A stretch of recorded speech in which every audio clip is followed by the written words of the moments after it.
Baganpara block BPFৰ আমাৰ কৰ্মী সভা ইউথ ওমেন আৰু BSCৰ আৰু ইয়াতে মাতিছে কাৰণে আহিছোঁ আৰু আহি খুব আনন্দিত হৈছোঁ। যথেষ্ট আমাৰ সমাগম হৈছে মহিলা BPF, ইউথ BPF আৰু BSCৰ আৰু ৰাইজো উপস্থিত হৈছে। এটা হিষ্টৰিক ইভেণ্ট যে BTCৰ ছেক্ৰেটাৰিয়েট বা এছেম্বলি অফিচত এছেম্বলি হলত অসম বিধানসভাৰ যিটো অধিৱেশন হৈছে এইটো প্ৰথমবাৰৰ কাৰণে হৈছে আৰু এইটো আমি আদৰণি জনাইছোঁ আৰু এটা হিষ্টৰিক ইভেণ্ট হিচাপে এইটো আমি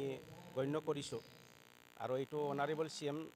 ছাৰো কৈছে এটা হিষ্টৰিক ইভেণ্ট বুলি আৰু সকলো কৈছে আৰু এইটো সম্ভৱ হৈছে আমাৰ 2003 চনত যিটো BTC চুক্তি হৈছিলে BLT অসম চৰকাৰ আৰু ভাৰত চৰকাৰ এই চুক্তিৰ পিছত যিটো আমাৰ চুক্তি অনুযায়ী যিবিলাক পাৱাৰ ফাংচনছ পাইছে লেজিসলেটিভ এক্সিকিউটিভ আৰু জুডিচিয়াৰী লেজিসলেটিভ আৰু এক্সিকিউটিভ এই হিচাপে ইয়াতে আমাৰ BTCৰ এছেম্বলিটো বনোৱা হৈছিলে আৰু এই এছেম্বলিত আজি অসম বিধানসভাৰ যিটো অধিৱেশন হৈছে ইয়াৰ কাৰণে আমি গৌৰৱ অনুভৱ কৰিছোঁ আৰু আমি BTC চুক্তিৰ দ্বাৰা যে এইটো হ'ল তাৰ বাবে আমি চুক্তি স্বাক্ষৰকাৰী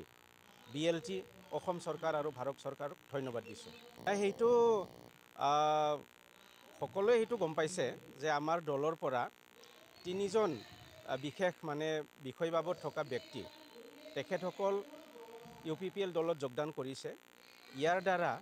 আমাৰ BPF দলত বিশেষ ক্ষতি হোৱাটো আমি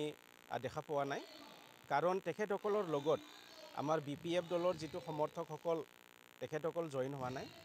তেখেতসকল নিজাববীয়াকৈ কিবা বেনিফিটৰ কাৰণে হয়তো গৈছে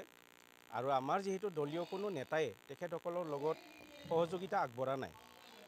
গতিকে আমাৰ দলৰ বিশেষ ক্ষতি হোৱাটো আমি দেখা পোৱা নাই আৰু ক্ষতি নহয়ও বৰংচ আমাৰ BPF দলত আজি UPPL দলৰ পৰা যথেষ্ট সংখ্যক নেতা কৰ্মীসকল আমাৰ দলত যোগদান কৰিছে আৰু যিয়ে আমাৰ দলক অধিক শক্তিশালী হোৱাত সহায় কৰিছে। নিৰ্বাচনত আমাৰ 50%টো নহয় আমাৰ যিটো VCDC নিৰ্বাচন হ'ব BTC নিৰ্বাচনৰ পিছত যিটো VCDC নিৰ্বাচন হ'ব অল ইণ্ডিয়া 33% কিন্তু আমাৰ BPF দল হিচাপে আমাৰ দলীয় প্ৰাৰ্থী আমি 50% আমি প্ৰদান কৰিম। এইটো আমাৰ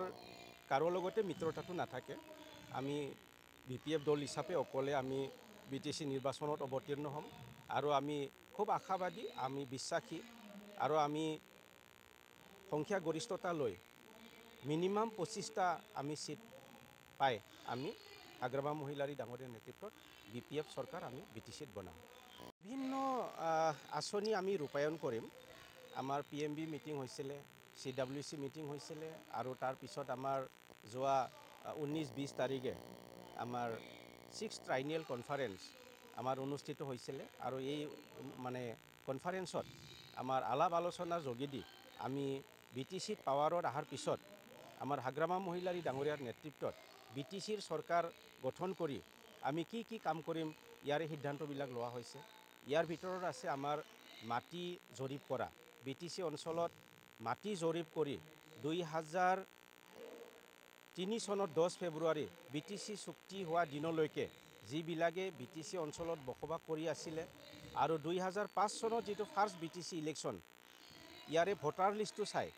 BTCৰ বাসিন্দাসকলক যিসকলে ইয়াতে বসবাস কৰি আছে মাটিৰ পট্টাটো পোৱা নাই তেখেতসকলক মাটি জৰীপ কৰি যি জাতিৰে যি ধৰ্মৰে মানুহ নহওক কিয় এই মাটিৰ পট্টা প্ৰদান কৰাটো আমাৰ 1 নম্বৰ কাম। তাৰপিছত আছে আমাৰ বিভিন্ন ধৰণৰ আমি কাম কৰিম যেনেকুৱা এটা মিনি ছেক্ৰেটাৰিয়েট ওদালগুৰিত আমি ছেটআপ কৰিম। তাৰ বাহিৰেও আমাৰ মুছলপুৰ আৰু ওদালগুৰিত বড়োলেণ্ড ইউনিভাৰ্চিটিৰ কেম্পাছ সেইটো গঠন কৰা বা বিভিন্ন ধৰণৰ তেনেকুৱা উন্নয়নমূলক আঁচনি কাম কাজবিলাক আমি কৰিম। আজি UPSC APSC যিসকলে পাছ কৰিছে বা তেখেতসকলে এছপাইৰেণ্ট তেখেতসকলৰ কাৰণে ফ্ৰী কোচিং দিয়াৰ ব্যৱস্থা প্ৰত্যেক জিলাত আমি ফ্ৰী কোচিং দিয়াৰ কাৰণে ব্যৱস্থা গ্ৰহণ কৰিম। আজি যুৱক যুৱতীসকল যাতে সেনা বাহিনী বা বিভিন্ন পেৰামিলিটাৰী ফৰ্চেছ ডিফেন্স জবত তেখেতসকলে ভালকৈ চাকৰি পাব পাৰে তাৰ কাৰণে আমি প্ৰত্যেক জিলাতে ডিফেন্সৰ কাৰণে কেনেকৈ আমি ফিজিকেল ফিটনেছ আমি বনাব লাগে, কেনেকৈ আমি ৰিটেন টেষ্ট দিব লাগে, এইবিলাক আমি প্ৰত্যেক জিলাত ডিফেন্সৰ কাৰণে ব্যৱস্থা কৰিম। আৰু তাৰ বাহিৰেও আমাৰ নৱপ্ৰজন্মৰ কাৰণে আমাৰ যিসকলে চেণ্ট্ৰেলত চাকৰি পৰীক্ষা দিব বিচাৰে, কম্পিটিটিভ এক্সামিনেশ্যন চেণ্ট্ৰেল বা ষ্টেট গভৰ্ণমেণ্টৰ বিভিন্ন বিভাগৰ, ৰেলৱে হওক, বেংকিং হওক বা অন্যান্য বেলেগ বেলেগ যিবিলাক ষ্টাফ ছিলেকশ্যন আছে, তেনেকুৱা ধৰণৰ পৰীক্ষাবিলাক দিয়াৰ কাৰণে চাকৰিৰ বাবে তেখেতসকলক আমি প্ৰত্যেক জিলাতে এটা এটাকৈ আমি ফ্ৰী কোচিং চেণ্টাৰ বনোৱাৰ আমি সিদ্ধান্ত গ্ৰহণ কৰিছোঁ। আৰু তাৰ বাহিৰেও আমাৰ স্কিল ডেভেলপমেণ্ট প্ৰত্যেকটা ব্লকতে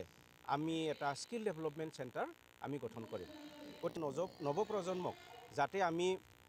কৰ্মমুখী কৰিব পাৰোঁ, তাৰ বাহিৰেও আমি চাকৰি বাকৰি পোৱাৰ ক্ষেত্ৰত তেখেতসকলক যাতে আমি সহায় কৰিব পাৰোঁ, এইবিলাকৰ কাৰণে আমি এইবিলাক ব্যৱস্থা কৰিছোঁ। আৰু এই যিটো 100 কোটি বুলি কোৱা হৈছে, সেইটো আমি প্ৰথম বছৰত তেনেকুৱা ধৰণে আমাৰ ব্যৱহাৰ হ'ব। আৰু তাৰ বাহিৰেও আমাৰ কিছুমান উদ্যোগ স্থাপনৰ কাৰণে বেংক লিংকেজে হওক বা BTC চৰকাৰৰ পৰা মানে ছাবচিডি হওক, তেনেকুৱা ধৰণৰ সহায় কৰাৰ ব্যৱস্থা কৰা হ'ব।